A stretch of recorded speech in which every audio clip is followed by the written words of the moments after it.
수업 시간에 집중하는 아이들은 저는 3분의 1밖에 안 된다고 생각해요. 그럼 이제 3분의 1은 아예 수업을 안 듣는 거죠. 창밖 보고 친구들 계속 장난치고, 그럼 나머지 3분의 1인 아이들은 눈은 선생님을 보고 있어요. 근데 이 아이들은 교과서에 그림 그리고 낙서하는 거죠. 그럼 거꾸로 말하면 눈 초롱초롱하게 빛나면서 선생님 말하는 거 완전 스펀지처럼 받아들이는 소위 말해 바람직한 애들 그룹이 있잖아요. 예. 그 특징은 뭐가 다른가요?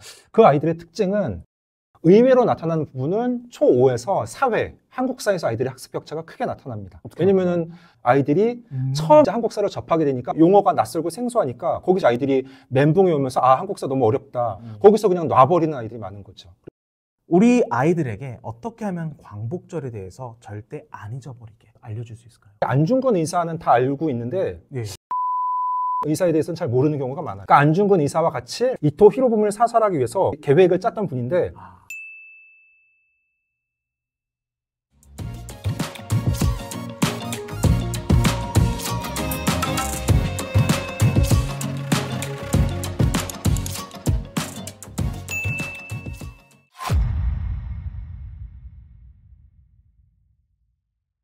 안녕하십니까. 실천할 수 있는 교육 정보만 드리는 가르패밀리 브루스피즈입니다. 오늘의 가든 게스트는요, 초등 필수 한국사 인력의 저자이신 이상학 선생님을 모셨습니다. 안녕하세요. 안녕하세요. 예.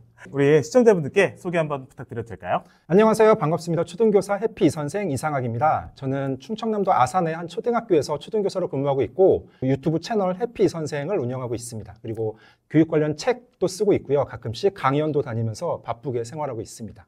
오늘 시간 내주셔서 감사합니다. 예. 교사셨고요. 노량진에서 강사도 하셨어요. 그리고 해군 장교 대위까지 하셨습니다. 다양한 이력이 있으신데요. 많은 학생들과 인재들을 만나셨을 것 같아요. 자, 그런 측면에서 여쭙고 싶습니다. 성적을 뛰어넘어서 얘는 진짜 잘 컸다, 잘 되겠다 싶은 아이들의 공통점을 한번 말씀 부탁드려도 될까요?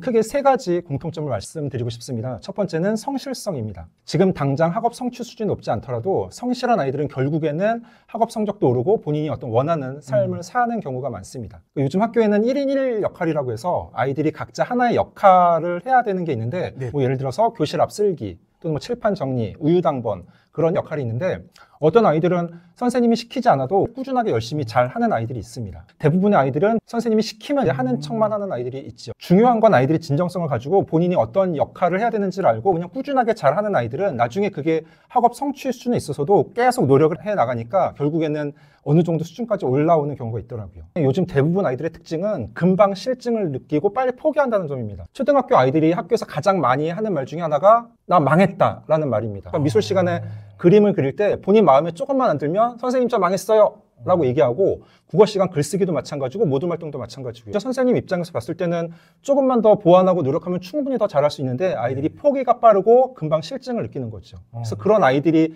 조금만 더 성실성을 갖추면 학업 성취율도 높고 더 긍정적인 삶을 살 수 있을 텐데 그런 성실성이 요즘에 많이 부족해서 저는 성실함이 성공하는 아이들의 가장 중요한 덕목 첫 번째라고 생각을 합니다. 두 번째는 예의라고 생각합니다. 요즘 초등학생들이 인사를 잘 안 해요. 담임 선생님한테는 인사를 하지만 같은 학년의 다른 선생님이나 다른 학년 선생님들한테는 그냥 이렇게 쳐다보고 지나가죠. 인사를 안 하고. 오히려 선생님이 제가 아이들한테 뭐 안녕, 너 몇 학년이 그렇게 인사를 할 정도인데 근데 간혹 가다가 인사를 잘하는 아이들이 있거든요. 그런 아이들은 친구들한테도 인사를 잘하고 선생님들한테 큰 소리로 인사를 하고 급식 먹을 때 조리사분들한테도 잘 먹겠습니다, 잘 먹었습니다 이렇게 인사를 잘하는 아이들이 가끔씩 있어요. 선생님 입장에서는 그런 아이들이 예뻐 보이고 차별화돼 보이는 거죠. 웃는 얼굴에 침 못 뱉는다 그런 말이 있듯이 인사를 잘하는 것도 아이들에게 차별성을 주는 커다란 덕목이라고 생각합니다. 저희 반 아이는 아니고 옆 반 아이인데 이 아이는 급식을 먹고 나서 조리사님들한테 거의 90도로 인사를 매번 잘 하는 걸 큰 목소리로. 그래서 눈에 띄어서 그 반 선생님한테 제가 여쭤봤죠. 그 아이는 어떤 아이냐? 되게 눈에 띈다. 그랬더니 그 아이가 학업 성적도 우수하고 되게 모범적인 아이다. 물론 인사를 잘하는 아이들이 모두 공부를 잘하는 건 아니겠지만 확실히 인사를 잘하는 아이가 몸에 예의 범절이 갖춰져 있고 아, 인사를 잘하는 게 중요하구나라는 거를 느낀 적이 있습니다. 세 번째는 풍부한 독서입니다. 예상한 분들도 많으실 텐데 독서를 많이 한 사람이 확실하게 평소 사용하는 어휘라던가 또는 뭐 논리적 사고력이나 뭐 문해력이나 그런 부분에서 차이가 날 수밖에 없습니다. 지금 초등학교 5학년 담임인데 똑같은 5학년이라도 아이들이 발표하는 내용이나 수준이 좀 달라요. 그러니까 어떤 아이들은 너무 단순한 표현만 쓰는 거죠. 나는 뭐 어제 뭐뭐해서 참 좋았다, 참 즐거웠다 단순한 표현을 쓰는데 평소 풍부한 독서를 통해서 배경 지식이 좀 쌓인 아이들은 사용하는 어휘가 다르고 고사성을 사용한다던가 적절한 비유법을 쓴다던가 교사인 저도 들었을 때 아이들이 이렇게 차이가 많이 나는구나 그걸 느낄 정도로 차이가 많이 나타나는 것을 볼 수가 있습니다. 저는 지금도 한 달에 한 번씩 저희 반 아이들하고 국어 시간에 아이들을 데리고 학교 도서관에 가서 자유롭게 책을 읽도록 시킵니다. 저도 도서관에 가서 책을 읽고 아이들도 책을 마음껏 읽도록 시키는데 예. 도서관에 갔을 때 절반 정도의 아이들은 재밌게 책을 읽는데 나머지 절반 정도의 아이들은 책을 읽지 않고 자유시간으로 생각해서 친구들끼리 장난치고 놀고 숨바꼭질을 하고 많은 아이들은 책을 1분에 한 권씩 바꾸는 거예요. 책을 읽다가 재미없다고 또 바꾸고 또 바꾸고 또 바꾸고 그러니까 제가 생각했을 때는 아이들이 도서관에 가서 본인이 읽을 책을 선택한 경험이 없어서 그런 게 아닌가. 그러니까 모범적인 아이인데도 아마 부모님이 책을 선택해서 주는 건 아이가 읽었는데 본인이 그 많은 책 중에서 내가 읽을 책을 골라서 읽어야 되니까 아이들이 거기서 당황을 해서 책을 잘 읽지 못하는 아이들이 많더라고요. 그리고 제가 예전에 4학년 담임을 할 때는 학교 도서관에서 책을 1년 동안 가장 많이 빌린 아이에게 이렇게 선물을 준다라고 얘기를 한 적이 있었어요. 그래서 1년 동안에 가장 책을 많이 빌린 아이가 200권을 빌려서 읽었더라고요. 근데 가장 적게 빌린 아이는 1년 동안에 2권을 빌렸어요. 그 아이들이 생각을 해보시면 그때가 이제 4학년이었는데 5학년, 6학년 중학교에 갔을 때 1년에 200권 읽은 아이는 아마 5학년, 6학년 갈수록 계속 많이 읽겠죠. 근데 1년에 2권 읽은 아이가 과연 5학년, 6학년 중학교 갔을 때 갑자기 생각이 바뀌어서 책을 많이 읽겠느냐. 그렇진 않을 거라고 저는 생각하거든요. 그렇죠. 그래서 그게 계속 쌓이면 그게 아이의 배경 지식이 되는 거고 실제로 그때 초4 때 책을 200권 빌렸던 아이는 지금 중3이 됐거든요. 네. 근데 지금도 공부를 잘해서 성적 우수 장학금을 받고 있다고 풍부한 독서가 정말 중요하구나. 그걸 다시 한번 느낀 계기가 됐습니다.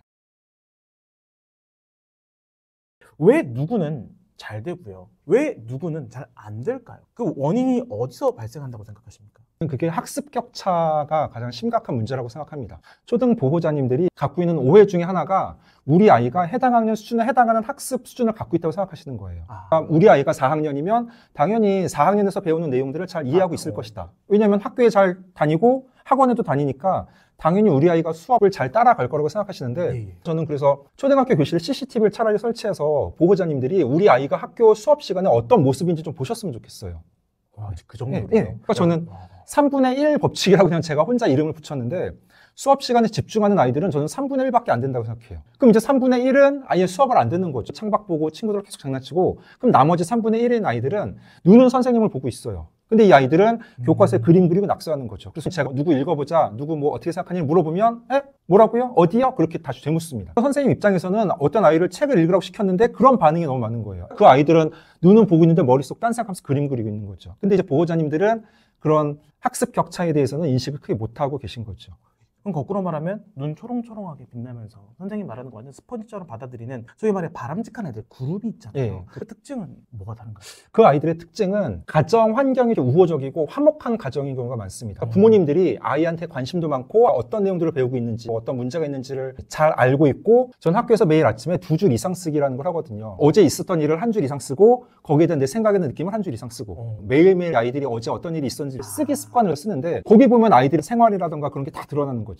근데 잘하는 3분의 1의 아이들은 뭐 부모님하고 같이 주말에는 뭐 캠핑을 간다거나 또는 뭐 아버지하고 같이 손잡고 도서관에 가서 책을 빌려서 같이 읽었다. 그러니까 그렇게 화목한 분위기가 느껴지는 거죠. 그러니까 어떤 아이 2줄 이상 쓰기에 인상적인 내용이 있었는데 아침에 부모님이 이제 밥을 차려주신 건데 이 아이는 아침에 배가 고프지 않고 입맛이 별로 없었는데 어머니가 너무 정성껏 차려주셔서 배가 고프지 않았는데 그걸 다 먹었다 엄마를 생각하면서 그런 내용이 있었거든요. 근데 부모님이 이제 카페를 운영하셨었는데 이 아이는 평소에 이제 어머니 일을 도와드리고 부모님을 생각해서 내가 밥을 남기면 엄마가 얼마나 슬퍼하실까 그런 것까지 배려하면서 배가 불렀지만 밥을 다 먹고 학교에 왔다. 엄마가 웃는 모습을 보니까 너무 흐뭇하고 행복하게 등교를 했다라는 내용을 보고서 아 얘는 되게 바르게 화목한 가정에서 잘 크고 있구나. 근데 이제 부족하거나 그런 아이들은 스마트폰 게임을 밤새 해가지고 너무 졸리다 피곤하다 그런 아이들이 실제 있고 몇 년 전에는 학교에서 계속 조는 아이가 있었거든요. 근데 그 아이는 부모님이 조금 바쁘셔가지고 신경을 많이 못 쓰니까 아이가 그냥 밤새도록 스마트폰으로 게임을 하는 거죠. 남자아이였는데 이렇게 가서 누구야 왜 이렇게 피곤하니라고 하면은 저 어제 게임하느라고 잠을 못 자서 이렇게 얘기하는데 너무 안쓰럽죠. 그래서 제가 보호자님께 연락을 드리면 바빠가지고 어떻게 할 수 없다고 선생님한테 신경을 좀 써달라고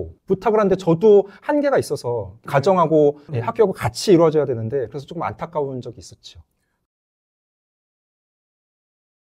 아이들 사이에서 여기서 의외로 학습 격차가 많이 일어난다. 그런 부분에 좀 말씀 부탁드려도 될까요? 그러니까 흔히 학습 격차를 말씀드리면 영어와 수학을 생각하시죠.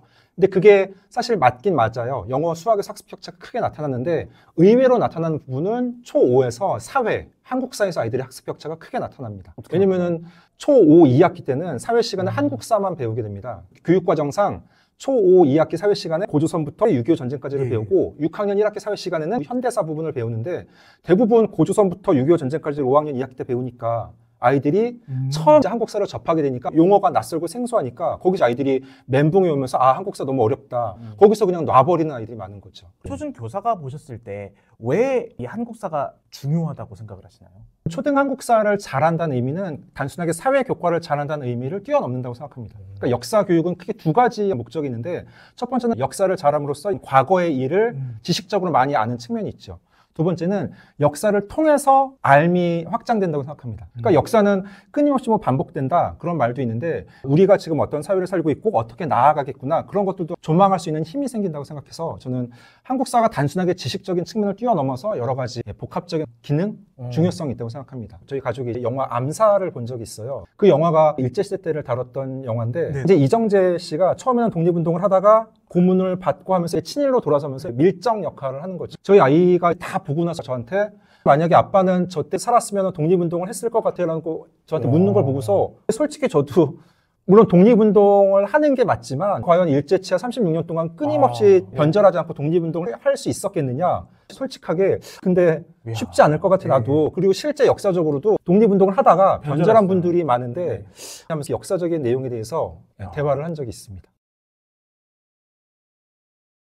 우리 아이들한테 어떻게 하면 조금이라도 더 흥미롭게 한국사를 말해주고 가르쳐줄 수 있을까요? 아이들이 한국사를 공부로 접근하는 순간 실패하고 어려움을 겪는다고 생각합니다. 아이들 입장에서 용어가 생소하고 낯설고 어렵기 때문에 아 이걸 내가 공부해야 돼? 그럼 너무 어렵게 와닿는 거죠. 그래서 저는 초등 아이들에게 한국사는 설명 방식으로 접근하는 게 효과적이라고 생각합니다. 그러니까 예를 들어서 신라가 멸망하고 고려가 세워지는데 왜 지방 호족 중에서 왕건이 이기고 고려를 세우게 됐는지 그걸 이야기식으로 설명해주면 아이들이 이해도 빠르고 쉽게 더 재미있게 접근할 수 있는 거죠. 저희 아이가 초등학교 4학년 겨울방학 때 저희 아이하고 아이 친구들을 저희 집으로 불러서 겨울방학 때 일주일 동안 제가 한국사를 쭉 교육을 한 적이 있어요. 한 3시간 정도. 그때 제가 썼던 교재가 EBS 필독 중학 한국사라고 지금은 나오지 않던데 그 책을 가지고서 고조선부터 현대까지를 이야기식으로 쭉 설명을 해줬죠. 그 아이들이 뭐 부탁을 한 거예요? 제가 일부러 이제 아이가 5학년 때 한국사를 배우게 되니까 미리 이제 선행학습의 의미보다는 재미있게 한국사에 대한 배경 지식을 쌓아주려는 의도로. 근데 저희 아들만 데리고 하기는 조금 1대1로 하면 너무 아이가 부담스러울까봐 주변에 친구들을 불러서 했는데 너무 만족도가 좋았어요. 물론 이제 아이가 그것만 한 건 아니고 집에 있는 한국사 책도 읽었고 저하고 손잡고 도서관에 가서 다른 한국사 책도 읽고 저도 같이 읽고 이야기 나누고 그러니까 아이가 5학년 때 한국사를 배울 때 너무 재밌다는 거예요. 그리고 이제 중학교 가고 지금 고등학교 1학년인데 한국사 공부는 따로 특별하게 안 해도 1학기 때 한국사는 1등급 받고 아이 친구들도 한국사는 따로 공부 안 해도 워낙에 배경 지식이 탄탄하게 잡혀 있어서 너무 좋다. 그때 듣길 잘했다. 든든하다 그런 얘기를 하더라고요. 한국사는 거의 다 해결이 되는 거죠. 이야. 광복절이 다가오고 있는데요. 우리 아이들에게 어떻게 하면 광복절에 대해서 절대 안 잊어버리게 알려줄 수 있을까요? 안중근 의사부터 출발하시면 좋을 것 같아요. 조선 침략의 주범이었던 이토 히로부미를 사살했잖아요. 안중근 의사가 왜 이토 히로부미를 사살했는지 그리고 어떤 과정을 거쳤는지 설명해 주시면 좋고 그리고 많은 사람들이 안중근 의사는 다 알고 있는데 우덕순 의사에 대해서는 잘 모르는 경우가 많아요. 그러니까 아마 처음 들어보는 분들도 많으실 텐데 그러니까 안중근 의사와 같이 이토 히로부미를 사살하기 위해서 계획을 짰던 분인데 이토 히로부미가 탄 열차가 체가구역에 정차하면 우덕순 열사가 쏘는 거였고 그 다음 역이 하얼빈역인데 그 열차가 체가구역을 지나치고 하얼빈역에 선 거죠. 그래서 이제 안중근 의사가 이토 히로부미를 저격한 건데 그 성공하고 나서 우덕순 열사도 같이 잡혀서 징역 3년 형을 받은 거고 안중근 의사는 사형을 당한 거고요. 좀 폭넓게 과정이나 그런 내용들을 아이들한테 이야기를 해주시면 더 깊이 있게 이해를 할 수 있을 거라고 생각합니다.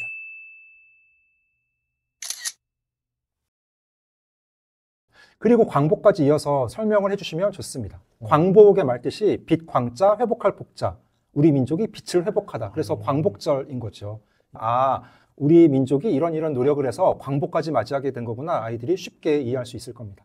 그리고 제가 김상옥 선생을 소개해드리고 싶은데 영화 암살에 나온 전지현하고 약간 비슷합니다. 종로 경찰서에 이제 폭탄을 투척했다가 일본 경찰들이 포위해서 오니까 일본 경찰 1000명하고 김상옥 선생이 혼자 대치를 한 거죠. 양손에 쌍권총을 들고서 지붕을 막 넘나들면서 거의 3시간 동안 저항을 하다가 맨 마지막에는 마지막 남은 한 발의 총알로 본인이 스스로 이제 목숨을 끊는데, 나중에 이제 김상옥 선생의 몸을 보니까 총알이 몸에 11발이 박혀 있었다고 그래요. 그래서 저는 그 영화를 보면서도 저 김성학 선생 장면하고 되게 비슷하구나라는 걸 느꼈던 적이 있고, 저희 아이한테도 설명을 해줬더니 아이가 그런 분이 있었어요 라고 하면서 새롭게 알게 돼서 되게 좋았다고 말하는 기억이 있습니다.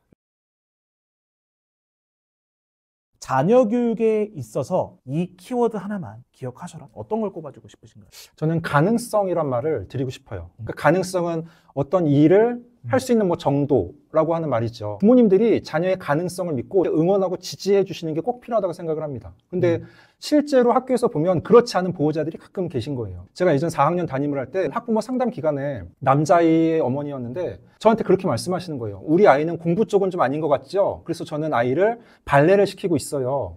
근데 그 아이가 4학년이었는데 학업 성취 수준이 부족하냐? 그렇지 않았거든요. 중간 이상의 수준이었는데 그 어머니가 스스로 우리 아이는 공부 쪽은 아닌 것 같아 라고 판단하시고 발레를 집중적으로 시킨 거죠. 또 기억나는 한 명의 아이가 있는데, 제가 초4 담임이었거든요, 이 아이를. 예. 근데 초4 때 기초학력 진단검사에서 13개를 틀렸어요. 딱 중간 정도 수준인 거예요. 공부 잘하는 아이들은 다 맞거나 한두 개 틀리거든요. 네. 그러니까 얘는 중간 정도 아이였는데 소심하고 조용한 아이였거든요. 쉬는 시간이나 그럴 때도 가만히 아무것도 안 하고, 너 쉬는 시간에 좀 책 좀 읽고 적극적으로 활동하면 어떻겠니? 너는 글을 잘 쓰니까 책을 읽으면 조금 더 발전할 수 있을 것 같아. 제가 이야기를 했더니 아이가 실제 조금씩 실천을 하는 거죠. 2학기 때 아이가 단어평가 점수가 조금씩 오르고, 근데 제가 5학년도 이 아이 담임을 맡게 된 거죠. 근데 5학년 기초학력 진단검사에 쓴 얘가 3개를 틀렸어요. 13개 틀렸던 아이가 3개 틀린 거죠. 그러니까 중위권이던 아이가 상위권으로 치고 올라간 거예요. 그리고 이제 아이가 저를 본받아서 초등학교 교사가 되고 싶대 명쾌한 꿈이 생긴 거죠. 얘는 이제 태안에 있던 아이인데, 그 이후에 제가 지역 이동을 해서 이제 아산으로 왔는데, 초6 때 제가 이제 아이들을 만나러 한번 태안을 간 적이 있는데 초6 기초학력 진단검사 2개 틀렸다고 하더라고요.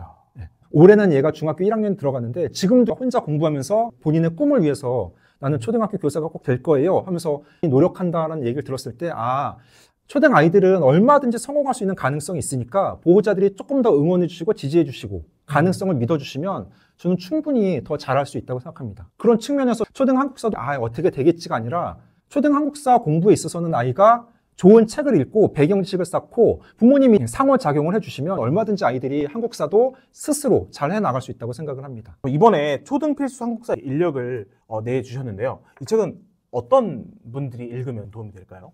일단은 초5 아이들은 꼭 읽었으면 좋겠고요. 네네. 왜냐면 2학기 때 사회 시간에 한국사를 배우기 때문에. 근데 초5뿐만 아니라 초3, 초4, 초6도 충분히 이 책을 통해서 한국사에 대한 배경 지식이나 흐름이나 그런 내용들을 다 이해할 수 있기 때문에 저학년을 제외하고는 다 읽었으면 좋겠고, 그리고 이 책을 아마 살펴보신 분들은 이해하시겠지만 내용이 상당히 폭넓게 광범위하게 다 유익한 내용들이 들어가 있어서 아이와 같이 이야기를 나누시고 해도 보호자님들도 아마 한국사에 대한 배경 지식이나 상식을 쌓는 측면에서 유익하다고 생각을 합니다. 네, 오늘 정말 귀한 시간 내주셔서 감사합니다. 네. 오늘 영상 어떠셨나요? 오늘 영상이 도움이 되셨다면 구독과 좋아요를 부탁드리고요. 이상학 선생님의 초등 필수 한국사 인력에도 많은 관심 부탁드리도록 하겠습니다. 영상 끝까지 시청해 주셔서 감사합니다.